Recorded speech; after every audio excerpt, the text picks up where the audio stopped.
So in the first edition of Bill's textbook in 1981, he looked at the relationship between intellectual property and unfair competition.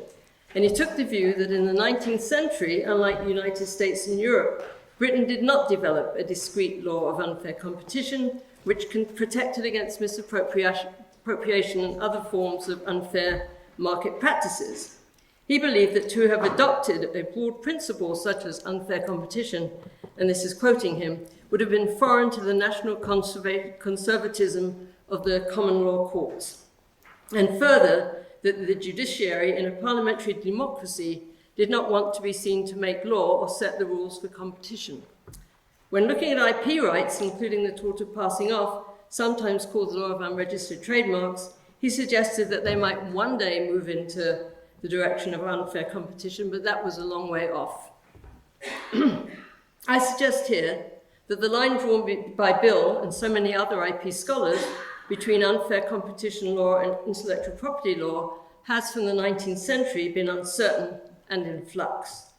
I will do so by looking in particular at the law of passing off, a very British tort, and here is an area of law, I will argue, that is constantly shifting, sometimes inhabiting what we understand as unfair competition, and sometimes colonizing areas which we are more inclined to view as belonging to the realm of intellectual property. Indeed, it is this protean nature of passing off which has maintained its relevance both for courts and claimants, and I'll conclude by asking whether we might not make the same claim about the protection afforded by registered trademarks. So if I'm going to argue that passing off straddles both unfair competition and intellectual property, I shall briefly say something about the tort and its international equivalence. So to sum up a very complicated tort in a sentence, let me show you here. In a sentence, to prove passing off, it is necessary to show that the claimant has goodwill in a business, that there is a name, insignia, or other get-up which is distinctive of the claimant's goods and services, and that the defendant makes a misrepresentation which damages or is likely to damage the claimant's goodwill. Both the US and other common law countries, including Australia, also have a tort of passing off. In the US, it can be argued that protection afforded by the tort now protects marks against customer confusion as much as damage to goodwill. In France, unregistered trademarks when used misleadingly, are protected under consumer protection law, but also by an action, the concurrence déloyale, under French civil law. Now, this has much in common with the passing off. Like passing off, it is an action initiated by a competitor and protects an unregistered mark against misrepresentations if the defendant's acts cause damage to the claimant's business. Although unlike passing off, damage has to be loss of sales and not to the trader's goodwill. How then did passing off become central to the protection against unfair competition and also an important weapon against the misuse of intellectual property? So going back to 1875, arguably the story does begin there when there were three ways to act against the unregistered, unauthorized use of a trademark. The first was the 1875 Trademarks Act, which was introduced as a system of trademark registration. The unregistered trademarks and other features of products get-up were distinctive of the trader's goodwill, was protected by passing off, what came to be known as passing off in the Court of Chancery. And the third protection against misleading use of trademarks was the 1862 Merchandise Marks Act. Now, the MMA was possibly the closest that the UK has ever come to a discrete act against unfair competition. It was subtitled, an act to amend the law relating to the fraudulent marking of merchandise. It covered not only misleading use of trademarks, but also all different trade descriptions, including size or measure or weight of the product. It also covered false claims that a product was patented or protected by copyright. An action under the MMA was treated as a criminal offence and was heard in the magistrates' courts. To succeed, it was necessary to show the defendant had an intention to commit fraud. Actions were brought by the aggrieved party, which made it like unfair competition in a way. And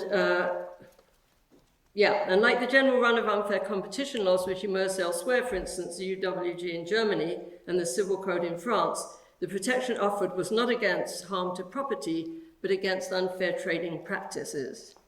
In 1968, it was replaced by the Trade Descriptions Act, which left prosecution to the state rather than the aggrieved party, and made misleading markings an offence of strict liability, so got rid of the intention. In effect, then, making it a law not just against unfair competition, but also about consumer protection. The Act was heavily amended, and indeed arguably made otiose with the adoption of the Consumer Protection from Unfair Trading Regulations in 2008. So what does the fate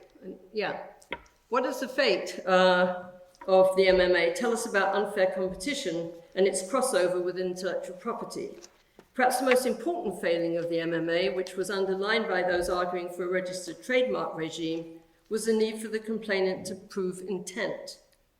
The inevitable result was that aggrieved traders preferred to bring actions under either the 1875 Act, if they had a registered mark, or for unregistered marks, an action in Chancery.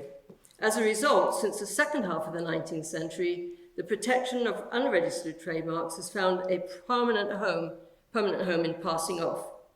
This then differentiates the UK from other jurisdictions where unregistered trademarks are protected by statute, as in Germany under the German Trademarks Act, and in the US by the Section 43 of the Lanham Act. This contrast, I suggest, constitutes one reason why the English tort of passing off straddles the realms of unfair competition and intellectual property. Now, another reason why passing off has become a comfortable home for protection against unfair competition is its flexibility in addressing what commercial practices are deemed to be unfair, a flexibility exemplified by the tort's successful application to new forms of commerce over time. For example, there is the development of the extended form of passing off, which emerged in the 1960s with the Spanish champagne case, which allowed French champagne producers as a group, as a collective, to successfully argue that the sale of Spanish champagne damaged their collective goodwill.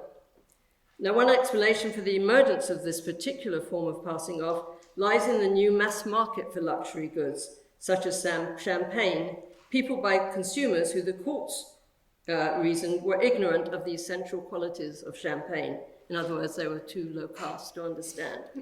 And given that then moving on a bit, given that fundamental to a successful claim in passing off is that the claimant must have goodwill located in the UK, the courts have also been able to adapt this requirement to the rise not so much of global commerce, because that was a feature really of the 18th and 19th century, but rather to the rise of global consumers. In the Hip Factory in 1993, the Court of Appeal recognized that sufficient UK customers might patronize an overseas business, in this case a recording studio in New York, giving it sufficient goodwill in the UK to be protected against a claim of passing off by a UK record label known as the Hip Factory. And this Hip Factory is famous in part because apparently it's where John Lennon recorded his last record before he was murdered, that same day, apparently. In his judgment, Brown-Wilkinson VC noted the new worldwide markets for goods and services, fueled by the rise of radio, television, and electronic communications, which allowed advertising across international lines, and he also noted the new ease of international travel. Similarly, in the Hotel Cipriani case, this showed the courts offering protection to an Italian hotel accessible to UK consumers and travel agents through the introduction of online booking system. By contrast, in the more recent Now TV case, Lord Neuberger in the Supreme Court held that the claimant could not protect against the use of the name of its online TV channel, as it did not have goodwill in the UK. It was a Hong Kong company, because there were insufficient numbers for its product. But interestingly, in making this decision, Lord Neuberger stated that his decision mirrored EU trademark law, which states that genuine use of a registered mark necessitated the commercial exploitation of the mark in order to establish an actual market share. Now, the actual numbers of consumers central to whether a claimant in passing off can establish they have goodwill in England is not fixed. It's likely to be, the number that's likely to be confused is also relevant to whether there is an actionable misrepresentation which would damage the claimant's goodwill. Now, unlike registered trademark law, passing off does not employ the legal fiction of the average consumer. Indeed, in the Swiss chocolate case, Swiss Chalet case, it was established that even a minority of misled consumers, as long as a number is substantial, can found an action in passing off. And this gives passing off something in common, I would say, with unfair competition law in the United States and France, which looks at how many people have been confused, while Germany, I think this is correct, also has adopted the idea of the average consumer into its own unfair competition law. Which brings me to the third and final point as to why passing off might be classed as a law of unfair competition, or within the law of unfair competition. It's an argument I've made in the past, which has been somewhat controversial. I've suggested that since the issue in passing off is not to protect against customer confusion, but rather damage to goodwill, and since in most passing off cases, once a misrepresentation is found, then damage to the likelihood of goodwill will be assumed, I've argued that this allows courts, particularly in the case of the extended form of passing off, to assume both that there has been an actionable misrepresentation and that there is a likelihood of damage. And I think a really indicative case is the elderflower champagne case, where the courts had to assume that ordinary consumers would go into a supermarket and mistake elderflower champagne, which I think costs £2.25, for a bottle of real champagne, which is somewhere in the neighbourhood of £40 or £50. So from my point of view, what they were really addressing was misappropriation of the champagne reputation.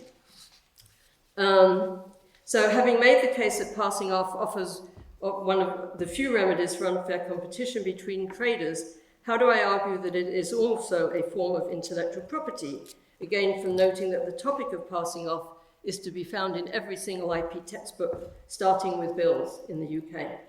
The most obvious overlap, of course, resides in the fact of it offering protection to trademarks, although in this case unregistered. And there are lots of examples, but one that I just say here is Sofa Workshop versus Sofa Works. And here the claimant had a UTM for Sofa Workshop, and it sued the defendant for trademark infringement and passing off.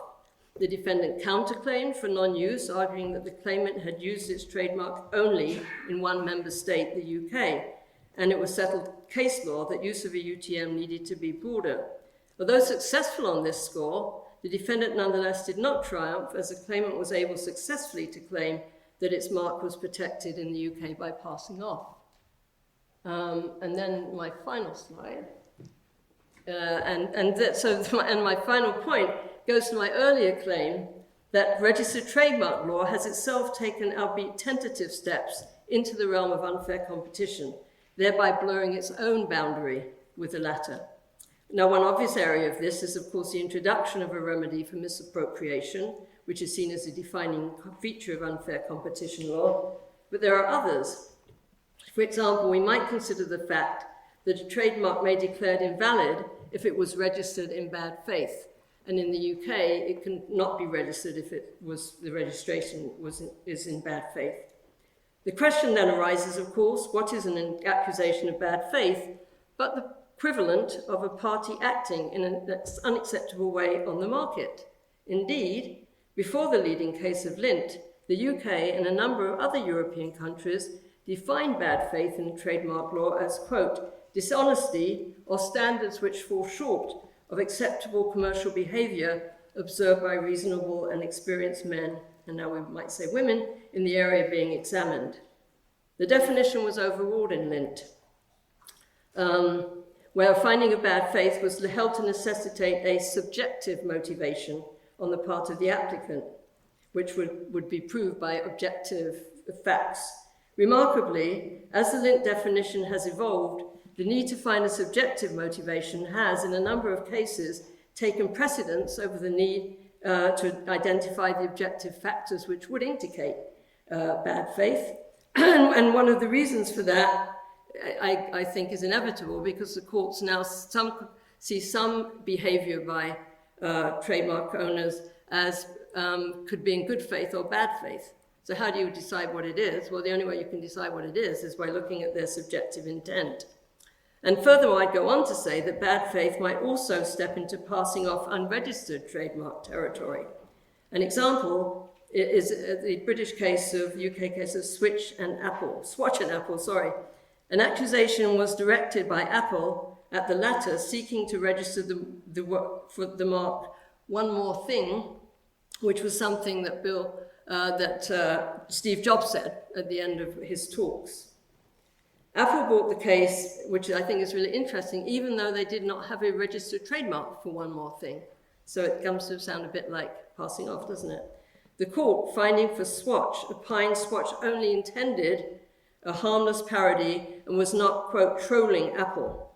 I suggest that not only does this case overlap with passing off as to what was at issue, an unregistered trademark, but it also, ironically, takes us back to 1862, where it was necessary to identify intent for a conviction for fraudulent use of a mark. So I'm going to stop there, but I'm going to take 2 more minutes, if I may, because people have been talking about when did the words intellectual property come to be used. And so I came across this when I was researching the history of intellectual property, and it's a story that I know Bill would have really enjoyed, being both an IP man and a history man. So you have to bear with me. I went through the UK newspapers for the 19th century, and I came across the use of the term intellectual property in 1821. So how was this possible, and why was it there? So this all revolves around this German businessman and lawyer named Anthony Mackenroth. Now, Anthony Mackenroth was in business in the Caribbean during the Napoleonic Wars, and he decided that one of the British admirals, was not being sufficiently aggressive against the French forces, and therefore it was a conspiracy. Mackenroth then moved to the UK. He published a book accusing this general of being in league with Napoleon, and the admiral, not surprisingly, sued him for libel. So in order to found his case against the admiral, Mackenroth tried to subpoena Napoleon Bonaparte.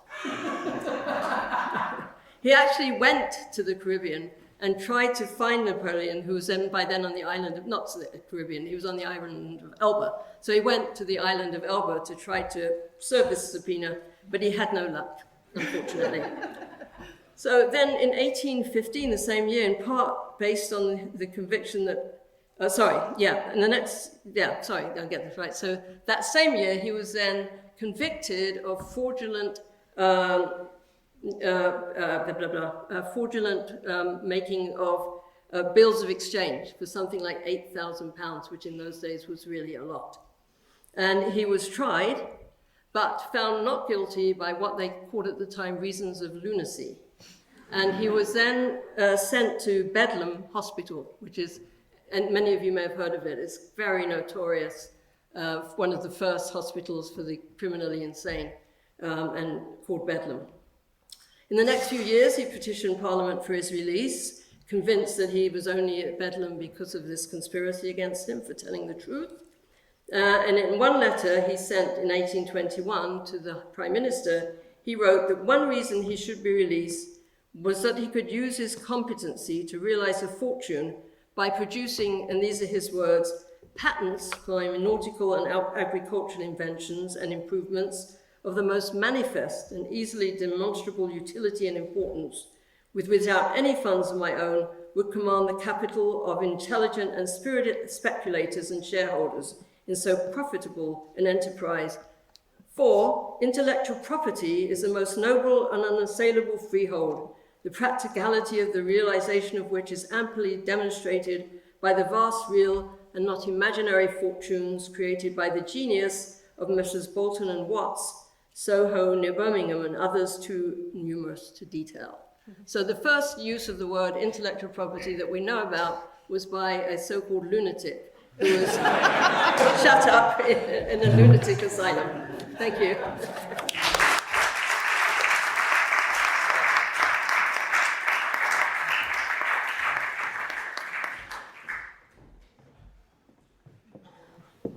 Nobody's going to forget that.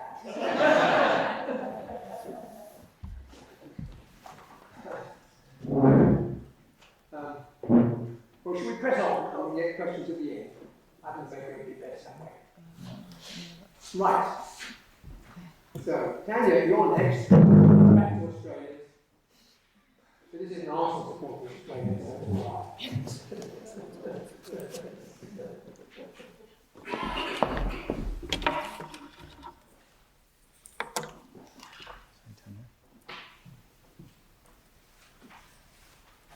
Well, just while I'm waiting for my slides to come up, just to say thank you to both Lionel and Henning for the invitation to speak at today's conference. It's a real honour. And also to say that I first encountered Bill through reading his textbook, specifically the third edition, when I was studying intellectual property in Oxford. So that dates me, for those of you who know when the third edition was published. And then he was also very kind because to me, because he examined my PhD and it wasn't nearly as good as Francis Gurry's. But what you may not know is that Bill was also quite generous. When I first arrived in Cambridge as a baby lecturer to teach, he went on sabbatical and gave me his patent lectures to do, and that was a baptism of fire. But fortunately, I was armed with his textbook, and so I managed to do a reasonably competent job based on that book. So my talk is inspired by the fact that in the very first edition of Bill's textbook, one of the allied rights that he includes is confidential information. And so the topic that I'm going to address is whether or not trade secrets are a form of intellectual property. So just setting the context for this, I just wanted to be clear about the different ways in which we can use this phrase intellectual property, and certainly the ways in which I'll be using it in this talk. The first way is a way that we've already encountered this morning, which is a loose descriptor, an umbrella term to suggest rights with similar characteristics, but which are not property. So intellectual property, but not necessarily property. And this is what Lionel has called a taxonomical oddity in the case of trade secrets and confidential information, that it can be described as IP, but not necessarily property. And then there's the usage of the term intellectual property with an emphasis on the property characteristics, describing the legal nature of the right as an exclusive right and one which is alienable and is a form of private property.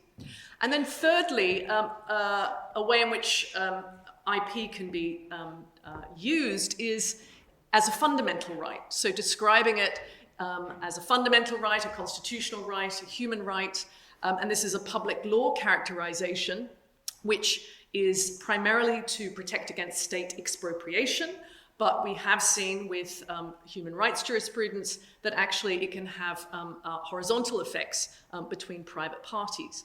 And in order to be characterized within this constitutional, fundamental, or human rights sense, the possession or the thing may not necessarily be private property in order to come within this understanding. So why does this matter? Why do we care? Well, here are a few reasons. One, and they're not exhaustive, but one reason is that in the literature you do see a deep concern about expansionism, that if we mean intellectual property with the emphasis on property, or if we're talking about IP as a fundamental right, that this will inexorably lead to greater protection, stronger protection, longer, stronger, and stronger remedies. And this is a view that Mark Lemley has shared in an early article in 2004. It's a view that I've also expressed when talking about whether or not trade secrets should be classified as property in earlier publications. And Peter Yu has talked about this in the context of classifying intellectual property as a human right. But it's fair to say that there are a number of expert commentators who have resisted this idea that actually classification as intellectual property necessarily means expansionism. So you have property theorists like Hanok Dagan saying, well, actually, this is giving far too much weight to an absolutist notion of property. And also, for example, Burrell and Hudson arguing that actually there are internal limits to property rights that, in fact, intellectual property lawyers could draw upon. And they make this argument in the context of abandonment. We might also care about whether or not something is characterized, or trade secrets are characterized as IP, in terms of their relationship to other intellectual property rights and any questions of problematic overlap. And thirdly, IP in a fundamental rights sense, this has an impact in terms of balancing of rights. So to the extent that IP is a fundamental right and you're looking to weigh this against freedom of expression, it's going to be a different sort of balancing exercise to simply if you're looking at constraints on freedom of expression. So what were Bill's views that were reflected in the very first edition of his book in 1981? Well, he did indicate very much the sort of notion of intellectual property in the loose sense, in the sort of descriptive sense of rights that are broadly similar. And he says here, there is no single generic term that satisfactorily covers them all. So copyright, trademarks, patents, and the other rights covered in this book. It's the term used in this book for the whole field. He also goes on to say that the various aspects of the subject differ in purpose and detailed rule. So acknowledging the specificities of the rights that he's addressing in the book, but that there is nonetheless good sense in studying them together. He also has a chapter 8, dedicated to confidential information. And this was, to my knowledge, one of the first times where confidential information or protection of trade secrets was included within a textbook on intellectual property. And in this edition, there is a discussion of the extent to which confidential information is property. So Bill was classifying confidential information, or the protection of confidential information, as within the IP family, but was discussing its status as property and concluding that under English law as it stood, that whilst it might loosely be described as property, in fact, it's not property in any normal sense of the term.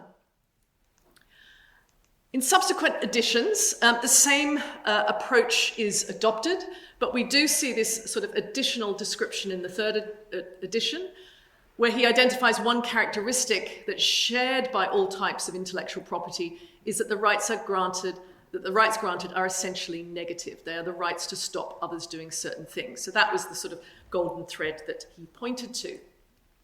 And he also took note, given his kind of comparative expertise, of the different ways in which confidential information has been protected in different jurisdictions. And there is also a more extensive discussion in Chapter 8 of the position of confidential information as property. And what's interesting is here he kind of works through what might be the consequences if it's property. That there could be consequences for priority rules, there may be the remedy of constructive trust, and also the question of whether there is protection of clinical trial data. Okay, so that was Bill's view from the outset and remained his view in subsequent editions.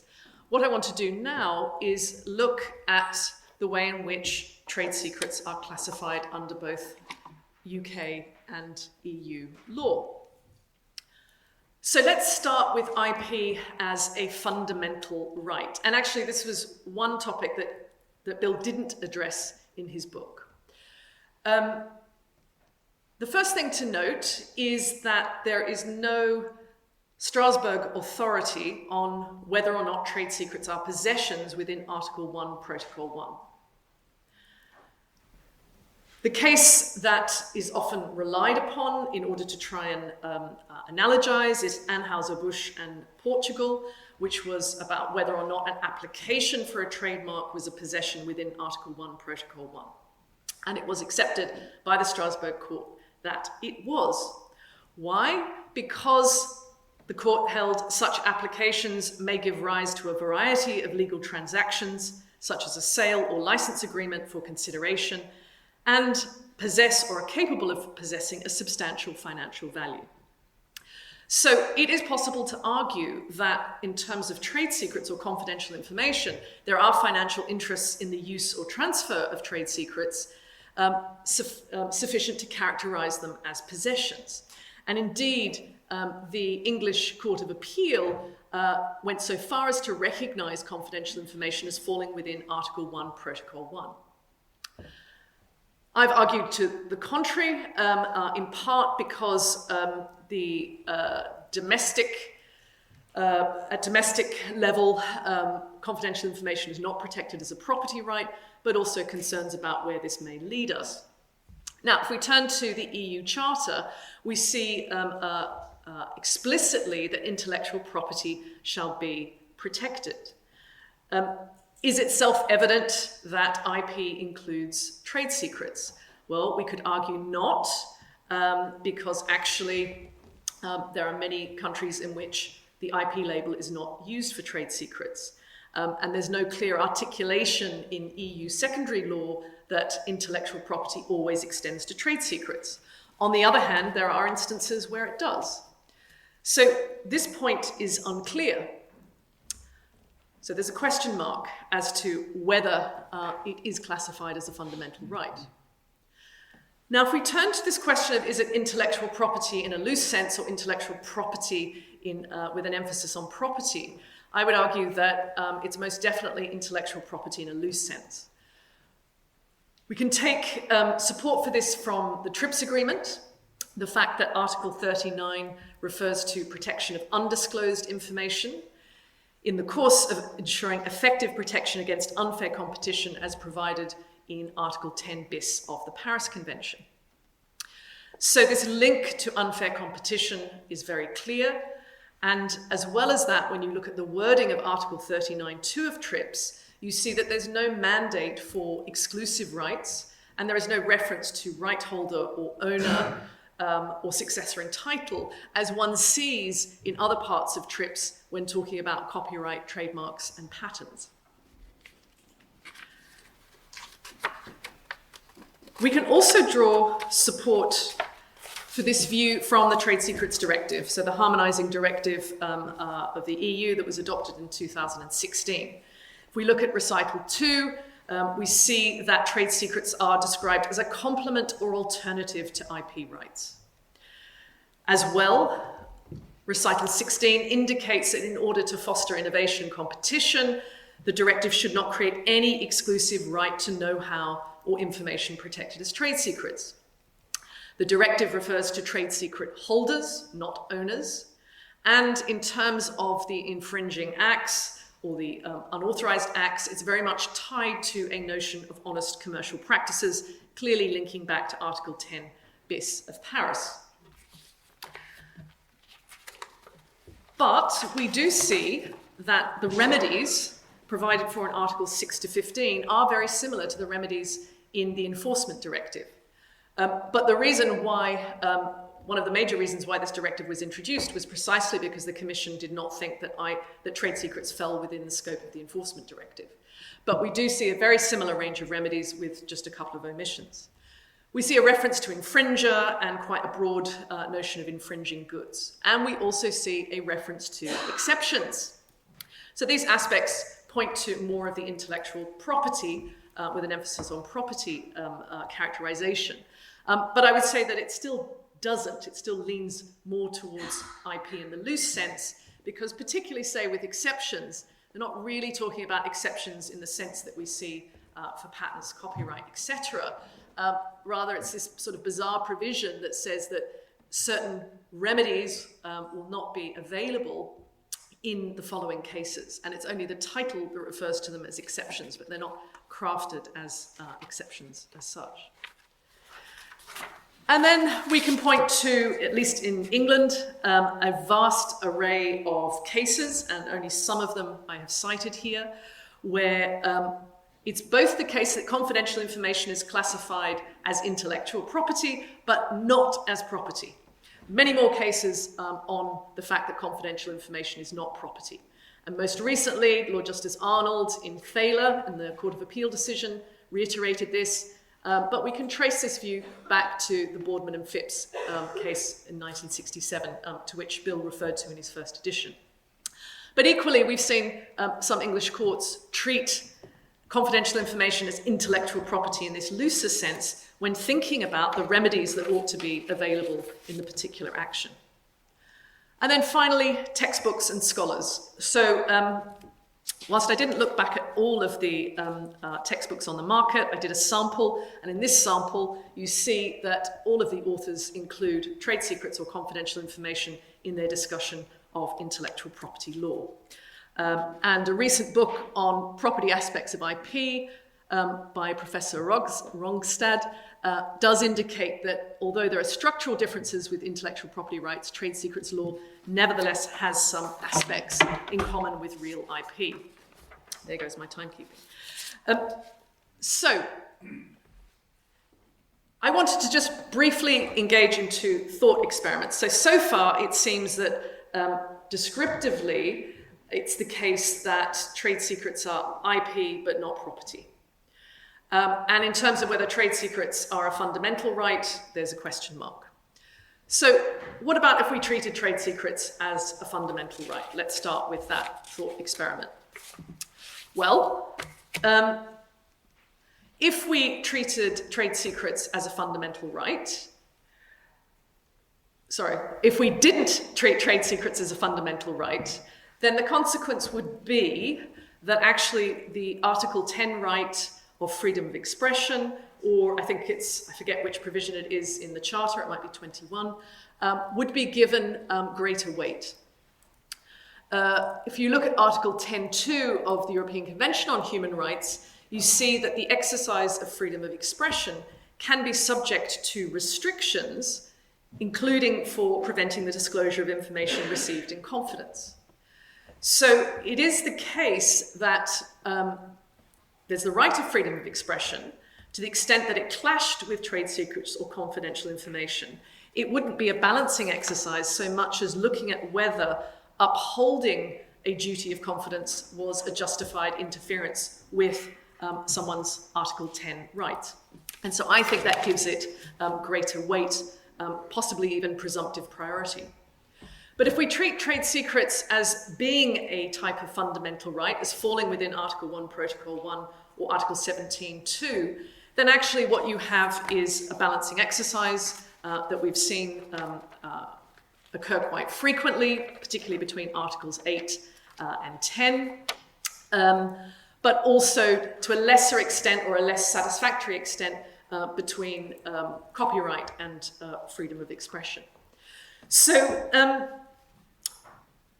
one thing to note here in this balancing exercise from the recent or relatively recent Duchess of Sussex and Associated Newspapers case from Sir Geoffrey Voss's judgment at Para 97 is that he was looking at whether the first instance judge had made an error in not sufficiently distinguishing between how you balance Article 8 against Article 10 as opposed to Article 1, Protocol 1 against Article 10. And his conclusion was that the first instance judge had not failed to do this, that in fact enough considerations had been taken into account, if not in a sufficiently kind of explicit and eloquent way. And he did indicate that the balancing exercise between copyright within Article 1, Protocol 1 and freedom of speech is different or should be different to the balance between Article 8 and Article 10.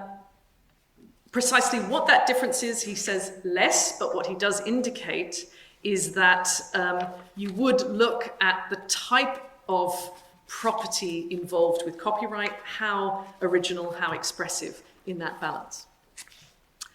Okay, I've just, I think I'm okay. Am I okay for time? Yeah, good. All right.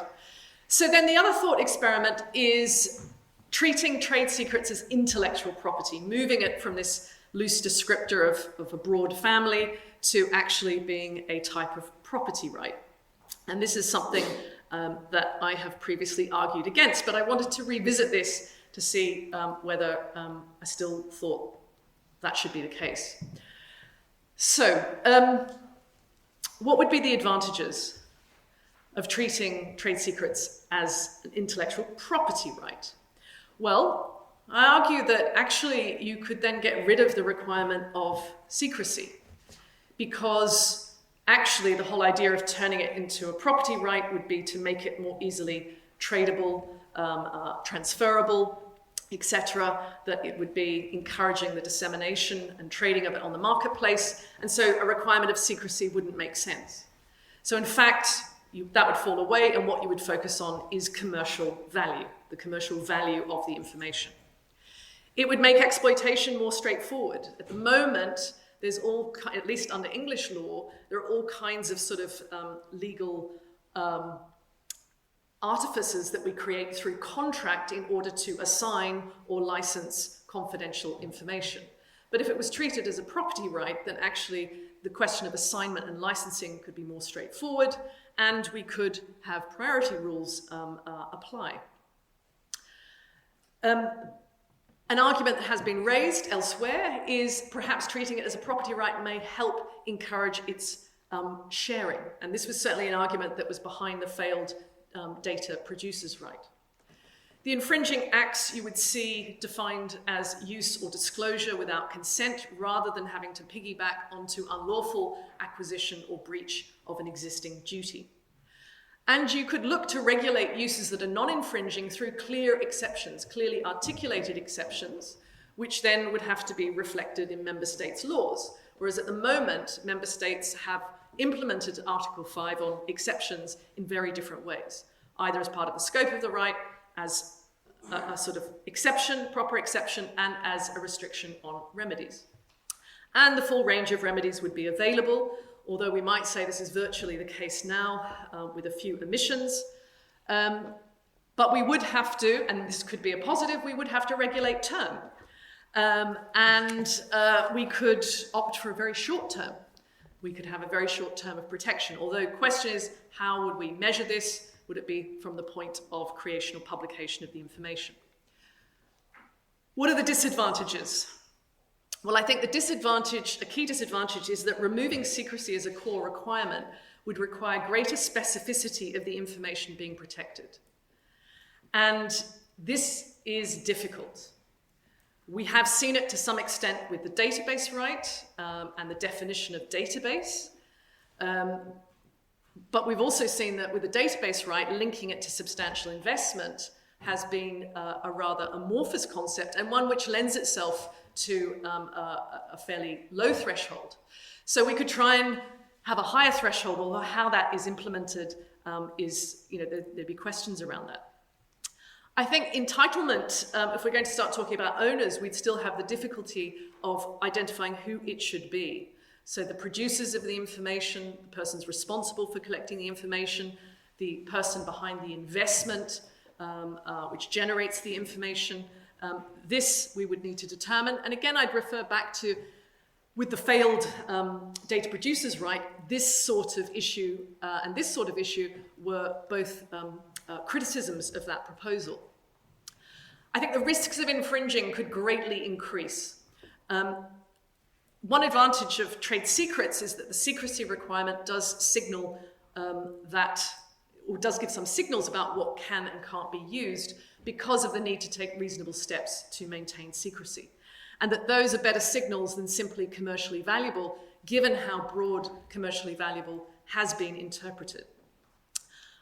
But a big concern of mine is actually overlap concerns. If we start treating trade secrets as property rights, then we are going to get, I think, concerning overlaps with the database right as it exists, copyright, patents, and also data exclusivity regimes. And we risk disrupting what those regimes are intended to achieve. And we may also have unintended consequences, so that, for example, a case like Source Informatics, which said you don't have property in information about yourself and your the prescriptions, the medication that you're taking, could be undone.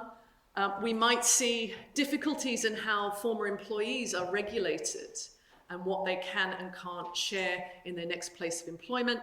And then we've also got questions of how provisions such as in the proposed Data Act are to be seen. So at the moment, the proposed Data Act mandates access to trade secrets in certain circumstances. If this were treated as a property right, would there be a greater pushback on the ability to mandate access? So finally then, in conclusion, Bill was right. That's the first conclusion. Bill was right, in my view, in how he classified confidential information and trade secrets.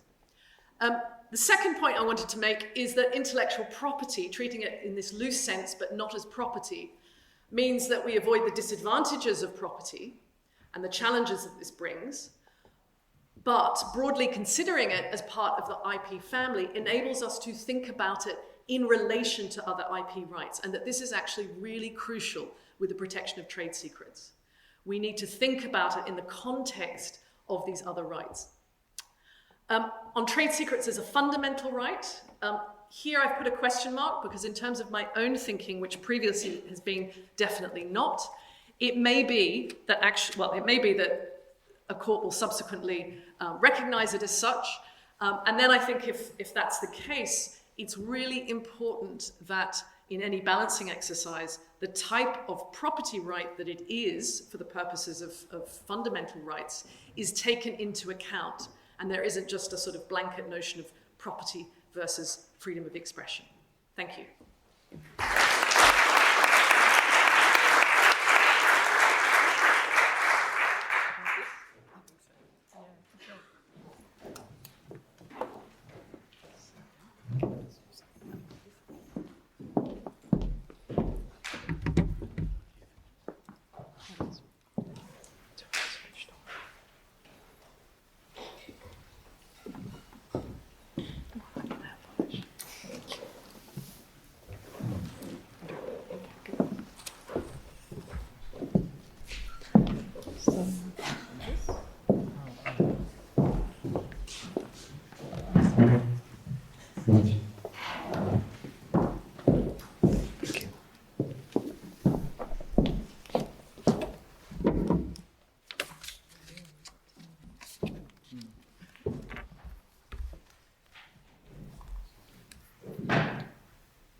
Right, thank you very much.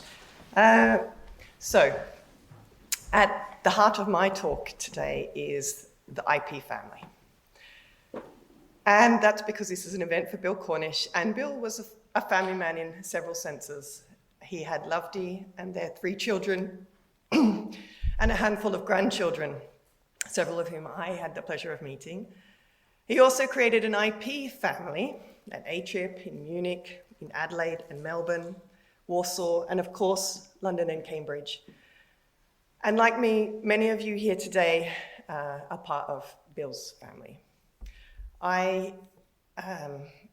Bill was my first mentor in Cambridge. And for several years, I shared his office with him and his secretary, Anne. He looked after me. He gave me my lucky break at the Cambridge Law Faculty, and he taught me loads. And in addition to these human families, as Lionel and Henning explained so well in the promotion for this conference, and as we've already heard several times today, Bill also grandfathered the field, the academic field that we call intellectual property law. And I'm going to add to the theme that others have been exploring, and that's to take stock of that legacy and to consider in more detail the nature of intellectual property rights, who's in, who's out, as Brad said. And being someone who focuses on the life sciences, I'd like to turn our attention to a set of rights called pharmaceutical regulatory exclusivities. I'm going to ask the question, are they part of the IP family? And as we saw coming out of Tanya's talk, I think by asking this question, we learn some things of practical importance to the pharmaceutical world, but we also learn some things of general importance to the study of IP and the other rights that fall on the boundaries.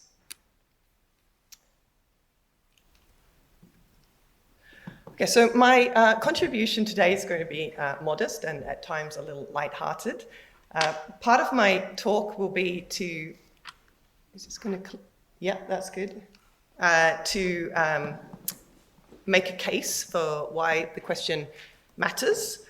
Then I'm going to sketch out an answer in a albeit preliminary way. And my main message is going to be that deeper analysis of this question is actually required, and that it would be worthwhile, and that actually this is an area where we really have to get a grip on these exclusivities and understand this kind of, what I would say is a rather sort of chaotic, haphazard person, find out what they're actually up to.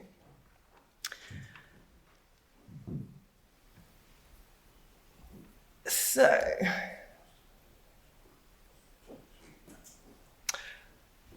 move this along.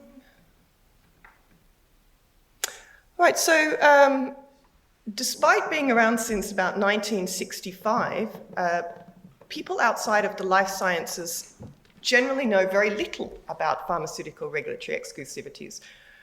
And I recall being several years into my career as an IP academic before learning about them myself from Bill Cornish. And I also recall him raising his eyebrow quizzically upon learning that they were new to me.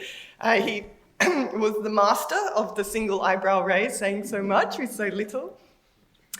And I learned, and for those of you who don't already know, as an overview, these exclusivities fall into two buckets.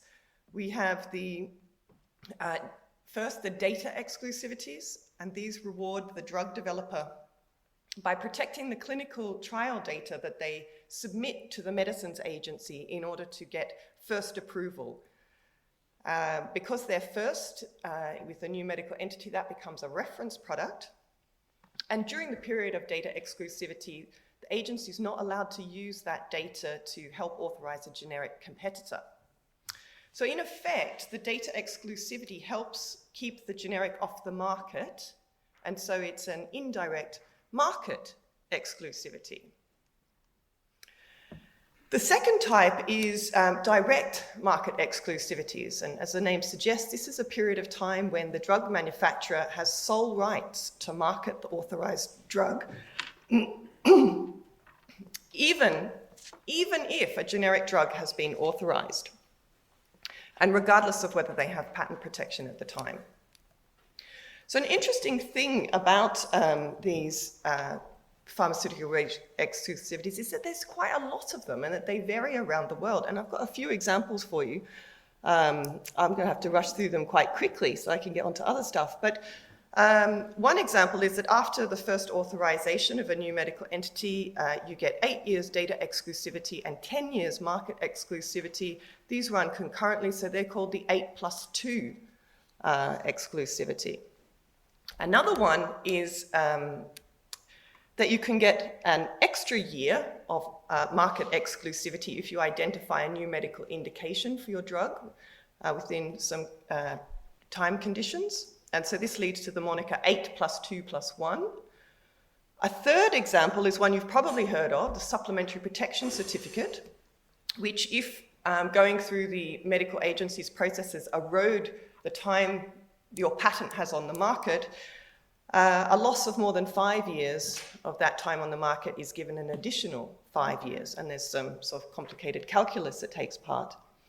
Another one you might have heard of is that if you develop a drug that provides treatment for a serious rare disease, you get 10 years of data exclusivity and market exclusivity, and this increases to 12 years if it's for a pediatric rare disease. And you can also get 6 months added to your supplementary protection certificate if you do a plan to investigate pediatric indications. And that can be very valuable if you're at the height of your, just before your supplementary protection certificate ends. So there's loads more, and hopefully what you see is that there's a surprisingly large number. They run alongside and in conjunction with intellectual property rights. And yet they're rarely included in IP textbooks or conferences or teaching or academic research. So they're treated as this different subject, a different culture, a different world. But what I want to suggest is that they're not so foreign. And perhaps they're another member of the IP family and would benefit from being brought in and around the family dining table. So, what is the current view about this? Well, there is not a lot of literature on this. And actually, there's, such that there are, it's a US perspective, and the answers they've given are quite mixed and non-committal. So the question's far from settled. Some academics have expressly said that they are a form of intellectual property. In contrast, the FDA has distanced itself from this view, stating firmly that they are very distinct and that they're a form of delay rather than intellectual property rights. Beyond that, the writing on this topic is uncertain about their pedigree. So neither the WIPO Convention nor other legislation, such as the EU Directive on IP Enforcement, has referred to them in their definition of intellectual property.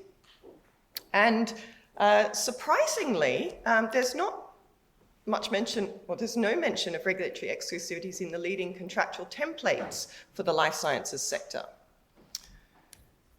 So here's a bit of research that we did in Cambridge, led by Matthew Jordan, and we looked at all the intellectual property policies of large human biobanks. Now, not all of them defined what they meant by intellectual property, but the ones that did came up with a long list of things that they said fell within intellectual property, and not one of them, despite all this groundbreaking, mentioned regulatory exclusivities. So the question's a live one, and before we get on with answering it, just say, well, you know, so what? Does it really matter whether they're a type of intellectual property? And I say, yes, it does. And it's not just a matter of esoteric interest. It has real consequences. And here, this shows a fun fact. Well, actually, it's much more than a fun fact. It's a really extraordinary fact. According to some published research, not mine, so I don't necessarily vouch for it, but I think it's another publication backs it up. Regulatory exclusivities are the last effective protection to expire in EU countries for more than 60% of pharmaceutical substances. That's 60%. These extra regulatory exclusivities are the last effective protection. So they're collectively accounting for more long-lasting impact than patents in the pharmaceutical world. And what's more, the data suggests that they've added 2.4 years of effective protection, which is an increase of 50% in the last 20 years. Can you imagine the uproar if copyright or patents if their duration had increased 50% in the last 20 years? So this is a field where expansionism is rife, and political lobbying too. I think, we need to take this in hand, and whether or not they're members of the family, we've got to control and tame these exclusivities. What's in the name? I have independently prepared this presentation, but some of my points are the same as Tanya's. I think some commentators think that if they're a form of intellectual property, they will expand. That horse is already bolted with these regulatory exclusivities, so not much to worry about there.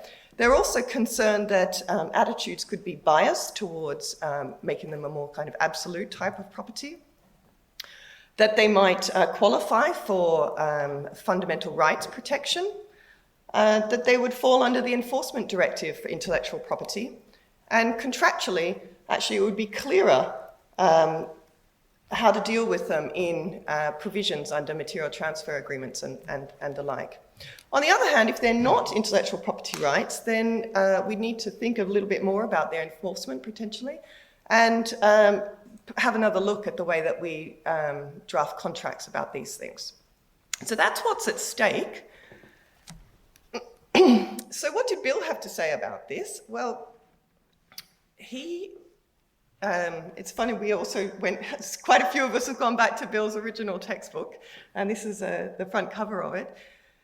So he was extremely keen gardener, many of you may know, so it's not surprising, I think, that he referred to the metaphor of branches, and he pointed out that some of the defining features of an intellectual property right is that it confers market exclusivity, gives commercial advantage, is enforced in similar ways, and has broad analogy with property rights in physical items. But at the same time, he made it clear that they differ in purpose and detailed rule. So Wendy Gordon is another scholar who's taken the view that there's no golden definition of intellectual property rights. At most, it's a group of related legal rights bearing a family resemblance. And to make her point, she refers to the Wittgenstein theory of language. She argued that it's the shared characteristics, not all of them are shared, but it's this kind of family resemblance that we're looking for. And I thought the taxonomy of family in science is also helpful here, where it's sort of inherited characteristics. I chose the horse because quite often Bill would talk in a somewhat exasperated way about his daughter's love of horses and how they would manage to keep them wherever he was working, even if it meant some sort of London railway siding. And incidentally, this slide also reminds me of Bill because he took me to see Wittgenstein's grave just a short walk from his garden. So, and actually, while I'm on a roll of tributes, I've chosen the metaphor of DNA and the concept of DNA inheritance because one of my fondest academic memories was working with Bill and Mike Adcock and also the late Margaret Llewellyn on a project about the patentability of DNA sequences. But anyway, back to regulatory exclusivities in the IP question. It's far from easy to identify what the common traits are, and Wendy Gordon and others have warned against a simplistic answer. So they say, you can't just look at what's intangible, otherwise zoning permits would be included. You can't just look at what's intellectual, because we have quite a low bar for this, especially in copyright and trademarks. You don't need deep thinking to come up with something that's copyrightable or a trademark. Property too is not a full explanation, as we've heard that we've got trade secrets that are intellectual property, but not necessarily property. So I think that when you take these together, you start to get closer to the traits of intellectual property. And I've added some more here. So a lot of the bullet points are just teasing out what it means to be property, and then a few additional things that have come from the literature. So now it comes time for the results of the DNA kinship test. How related are they, IP and regulatory exclusivities? Well, this is the result that's come back. And it looks to me like they're pretty close family members and should be recognized as such. I mean, they haven't been said to be property per se in any sort of authoritative sense yet, but they've got all the features of property that, you know, I teased out. So it's really just a matter of this ex post application of the term property, I think, that Frank Gurry was saying. So whatever the answer, though, I'm talking now about the human IP family. We have a role to play with these pharmaceutical regulatory exclusivities, and I think we need to get their existence out to a wider circle of intellectual property scholars, and we have to bring our skills of breaking these exclusivities down into their constituent parts, looking at their subject matter, their limitations, the processes for acquisition, their scope, their defenses, who's entitled, and so on, compulsory licensing, remedies, and whatnot. This is going to take quite a bit of work, and some people have already started, but more work could be done. And this is a quick table that we came up with just this week. And actually what I wanted to show is that there's quite a lot of white space here. And don't rely on this. This was developed very quickly this week. But it got me really interested in how we could compare them to patents. Everyone can fill out the first row easily, but we can't fill out the rest of the table that easily. So this brings me to my final slide and my conclusion. I've argued that these pharmaceutical regulatory exclusivities are part of the IP clan, and as a result, they, in my view, fall under the enforcement directive, and we need to take care that they don't keep expanding in an unthinking way. We want this family to be fit, healthy, and with strong moral fibre.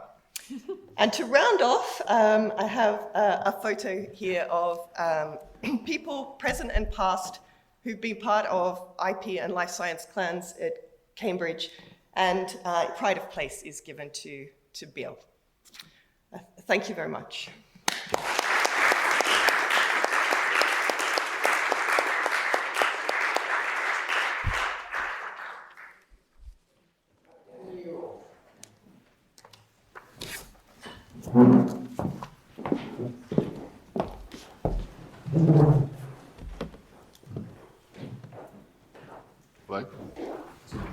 Play. Sure.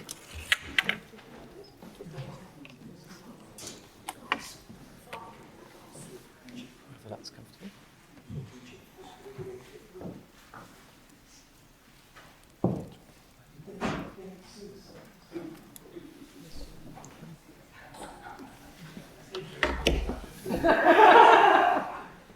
Is that okay?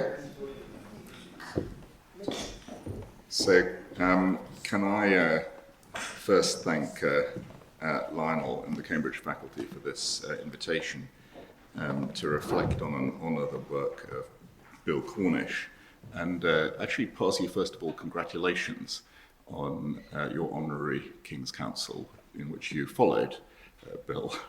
And I think it's fair to say that one has to be much more learned in the law as an academic to get that honour than one does as a practitioner. So many congratulations to you for that. Bill, as Robin has said, was a much valued door tenant in our chambers on 8 New Square. I worked with him now and again on opinions, and he was a very precise draftsman and gentle critic. I also had the eyebrow from time to time. He undertook pupillage with Tom Blanco White, as some have said, another very impressive patent and intellectual property thinker in the field, whose approach to law and life was actually one of the reasons I was attracted to number 8. Another one is sitting over there. Blanco, as we all knew him, contributed to Bill Cornish's enthusiasm and interest in IP. Many of you will know that he originally came under the influence of Professor Otto Kahn-Freund, the great labour lawyer. Labour law was one of my first loves, so I kind of appreciated that. He was a great German theorist of labour law at the LSE that time, and he encouraged Bill Cornish's interest in IP.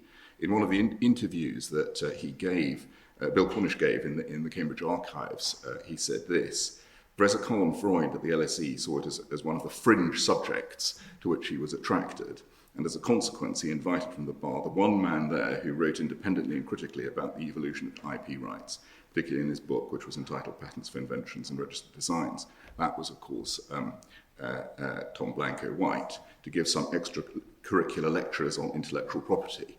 Then Bill continues, but nobody came. No one might have come then, but the IP courses today are, of course, full, and in practice it has become so important that the leading firms are now falling over themselves to try to recruit people to do this area. So Bill Cornish was another reason that I wound up at number 8, and I figured that a chambers that had the Cambridge professor, which for practical purposes was the dominant figure in academic IP at the time, was a place that it was worth applying to try to be a member of. And I read his book before joining. He was unfailingly supportive and encouraging, and on one occasion invited me to a tremendous conference in Japan with the Sasakawa Peace Foundation on IP policy. We had many very interesting discussions about this. So Lionel asked me to talk about IP as a domain of practice, and I thought it would be useful in just this final session before lunch to do so just by touching on 5 areas briefly of contemporary legal practice in which Bill's approach and interests have been both personally and generally influential, and where some aspects of the methodology, some of which have been touched on today, have become important. And I'll try and illustrate that by referring to some of his writings and interviews. The first is, of course, the question of IP as a unitary domain, on which everyone has been talking, and a coherent domain, including patents, trademarks, regulatory exclusivity, and other rights. Although there are obviously debates about whether some of the rights qualify as property that have been very well articulated this morning, and what rights should qualify, some have also said these are in some senses old-fashioned questions. What matters less is the precise categorization or taxonomy than the remedies that are available in respect of alleged misuse. And there is a commonality, of course, in remedy. It is of some significance that IP is the only area in which EU legislation has created a unified law of remedies, not only in relation to substantive rights. And the approach that Bill Cornish took in his famous book was to gather these rights together and deal with them as a whole, which was, in a sense, a distinctly modern, although now I realise Napoleonic way of thinking about these rights at the time. It's completely standard now, and reflected in the fact that there is now an intellectual property list in the Chancery Division where these cases are litigated, and IP departments in law firms. Even the Patent Bar Association, as it was then called, renamed itself the Intellectual Property Bar Association. And I was reflecting and listening to some of these talks as to why that is. And part of the reason is, of course, the dinner party issue, by which I mean this. If you're invited to a dinner party and you're asked, what do? You can't say, I'm a patent lawyer, that's too boring. You can't say I'm a trademark lawyer, that's kind of, people think of McDonald's. You can't really say you're a copyright lawyer because that's not quite fair because it doesn't cover the techie aspects. If you say you do design right, people think of sort of bathroom fittings and shapes of room freshener dispensers, things like that. It's not very appealing. If you say trade secrets, people think about sort of espionage and so forth. That's not going to work very well. Confidence, they think, oh, that's kind of Meghan Markle and all that kind of malarkey. It's not that interesting. Database rights, don't even think about saying that.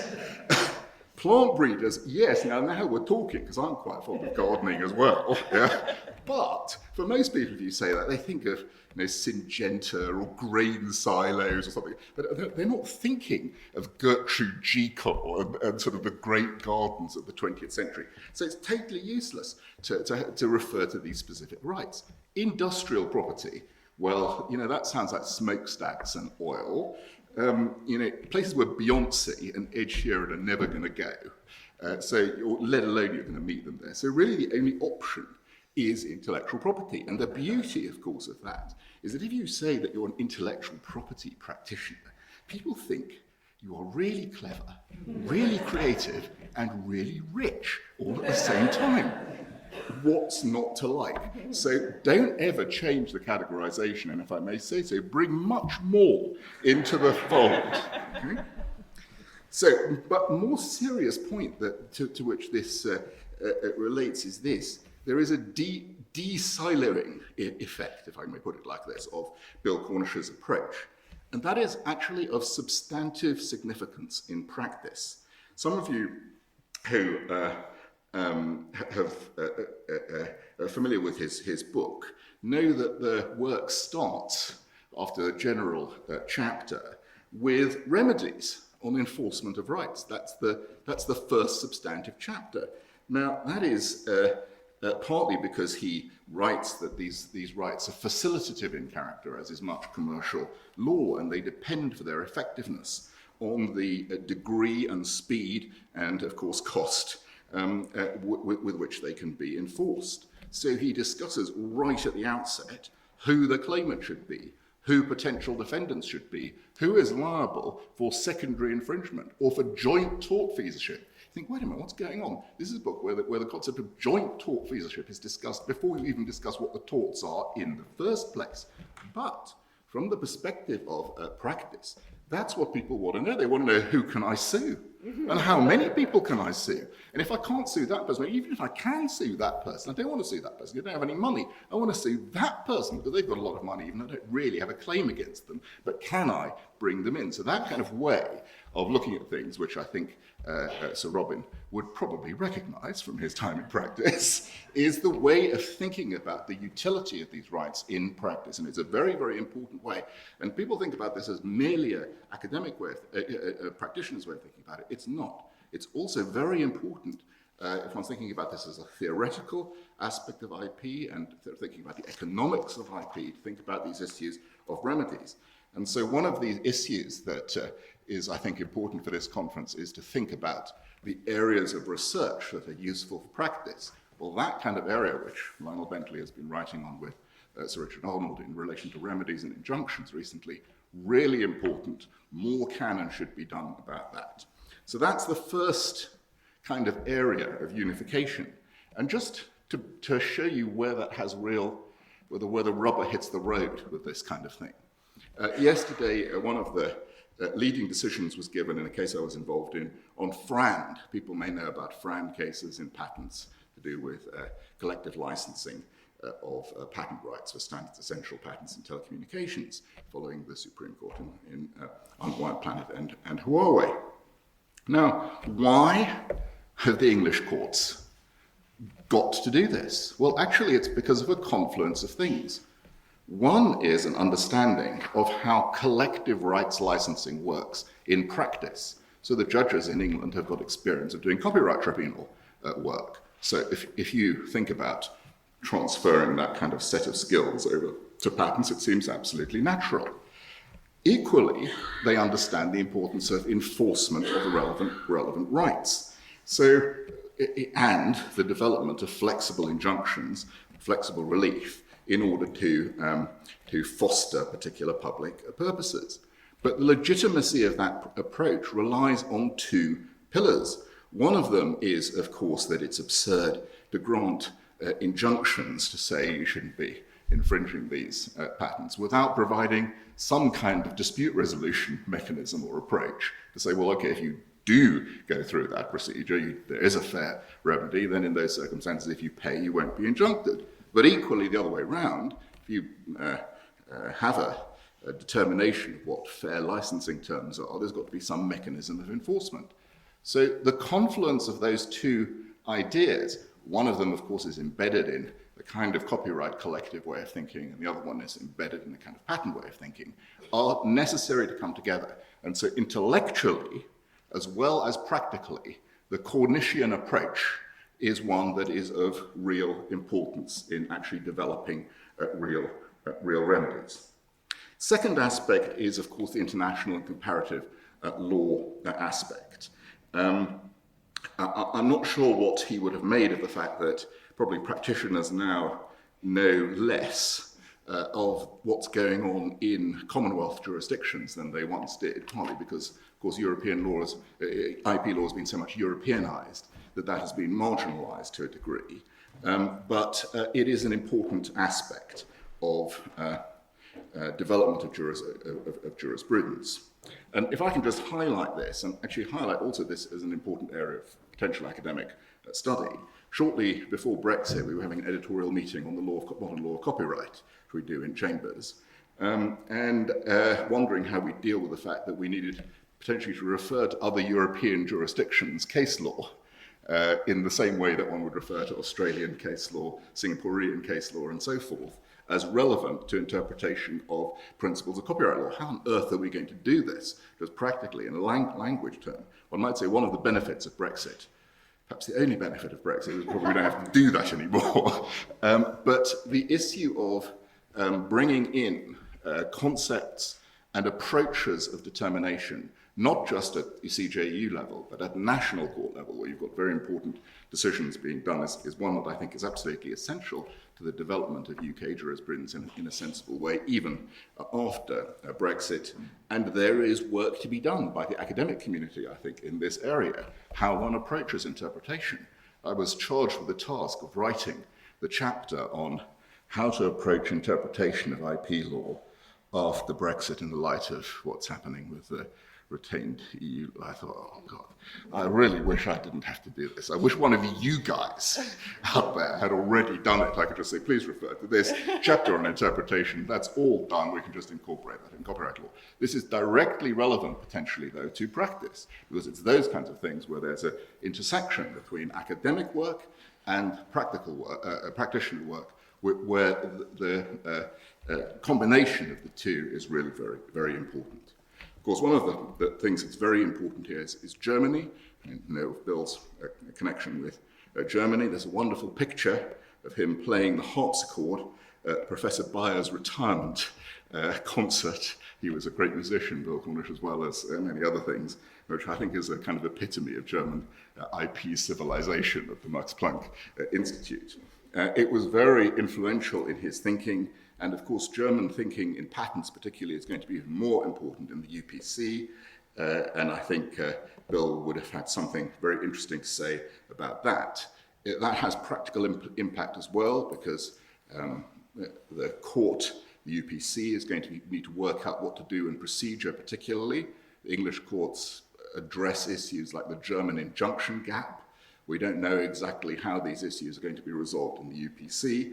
And the importance of there being a connection and cross-fertilization between those courts and the jurisprudence is, of course, something that I think should happen and Bill would have wanted to promote.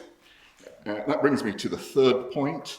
Bill's first book was, of course, not an IP law. It was about the jury. And he retained a strong interest in that approach of looking at actually how decisions were made, the making of the sausage, one uses the analogy, and in the legitimacy of decision making and examining the inner workings. He invited me once to dinner in Magdalen, and he was trying to prize information out of me. I was the government's lawyer then, doing cases at the Court of Justice, and he wanted to know about the secret submissions that the government was making. I mean, these were not secret submissions. It was an absurd rule at the time that said that what the government had said to the Court of Justice was secret, and you couldn't disclose it. Anyway, Bill was trying to persuade me to. Anyway, I just want to assure you that because of the quality and quantity of the wine, as honest witnesses say, I have no present recollection of having disclosed any actionable breach of confidence. But he was very interested in that kind of thing, and that is another important area where I think actually further research is of value, which is the workings of particularly a new international tribunal. So there are issues there on how the permanent judges work with the part-time judges. There are fundamental issues on legitimacy, or you create a new tribunal which are greater than the issues of legitimacy when you're dealing simply with a national court operating internal rules. These are areas which I think are not only of practical value, but of core academic study. So it's the kind of thing that really ought to be done in universities. So the fourth thing is legal history. Now, of course, you might think, well, legal history, what relevance does that have to practice? And I mention that only really because it's a very large part of Bill Cornish's scholarship, and in a way I think of him, having had discussions, that it was sort of one of his first loves, really. And you may think, oh, well, what's this got to do with anything? He regarded Professor Tony Milsom as the above all in the LSE when he was there, obviously the great English legal historian. But lest you think it is irrelevant, I actually personally found this approach and the fact that he was interested in it relevant in a case that I was doing as a deputy judge. I occasionally sit in property cases and some IP cases, and a case arose about the redemption of mortgages, something which is obviously one of my key special subjects. And reliance was placed on a decision by Lord Hardwicke as the absolutely key decision in the case, a very famous 18th century judge. And you might think, if you know all about the history of Lord Hardwicke, we can discuss separately, it was bad enough that anyone was seeking to rely on that, on decision of Lord Hardwicke's.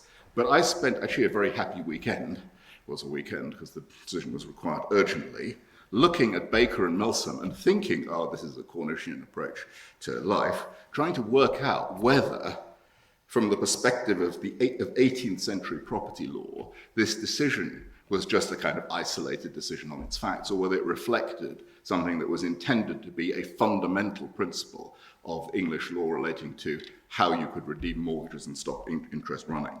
And what I thought, or what was submitted, was an absolutely unanswerable point of a very well-established English law, turned out really to be unanswerably not that at all, once one did the study.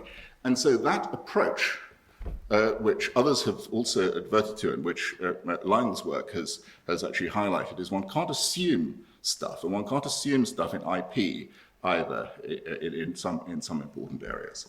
So the final point is another topic of Bill's interest, which really brings us right up to date. He gave the Herschel Smith Lecture in 1991, and his topic was rights in university innovations. And he made certain suggestions as to how things should be done. He sat on the most important university committee here to try and develop policies relating to academics' inventions. And he devised what he described as having a liberal policy of ownership in so far as practical and possible. Now, that area has not been very much examined by the courts. I had to do so recently and wrote an unbearably long decision. If any of you are wanting sleep aids, either read some Frand technical trial judgments, those are absolutely ne plus ultra in terms of sending you to sleep, or read my decision on this, on the subject of whether a student is a consumer. But the interesting issue underlying this is that it touches upon some of the fundamental questions of, who is to be rewarded and on what basis for doing what in contexts of collective endeavour. So, and in fact, even the Treasury last week announced a review of how universities allocated equity splits in spin-outs. And it's an absolutely core topic in Bill Cornish's interest. So I rather hoped, as I was writing this, that Bill would approve of what I had said. I think he might have done. Others may take a different view. But it is tempting to see IP practice only through the case law, where one's thinking about litigation in relation to these issues. But a very important part of Bill's work and his thinking, and what I think is a very important part of IP scholarship, is to think about the way in which these rights are facilitative of commerce and enabling deals to be done. If I return to Blanco, Blanco, I think, said, Robin will correct me, that IP lawyers are the grit in the wheels of commerce. No, it wasn't Blanco, it was a man called Eric Walker. It was a man called Eric Walker who said that. Anyway, I like to think that occasionally we, and I mean collectively, the academic community, the practitioner community, and the judicial community, are also some oil in the wheels of commerce. And so finally, sorry to keep you from your lunch, which is bad enough. It's bad enough to keep you from your lunch, but it's bad for scholarship as well. Because one thing that Sir Robin has shown in his work with European judges is that it's all very well doing harmonisation with little documents and blah, blah, blah, and directives and X, but what really matters is people having lunch together, discussing their ideas, yeah, and in that finding actually these are not so very different, the approaches, or finding ways of cross-fertilization. So in a nod to Wittgenstein, at this point muss ich schweigen.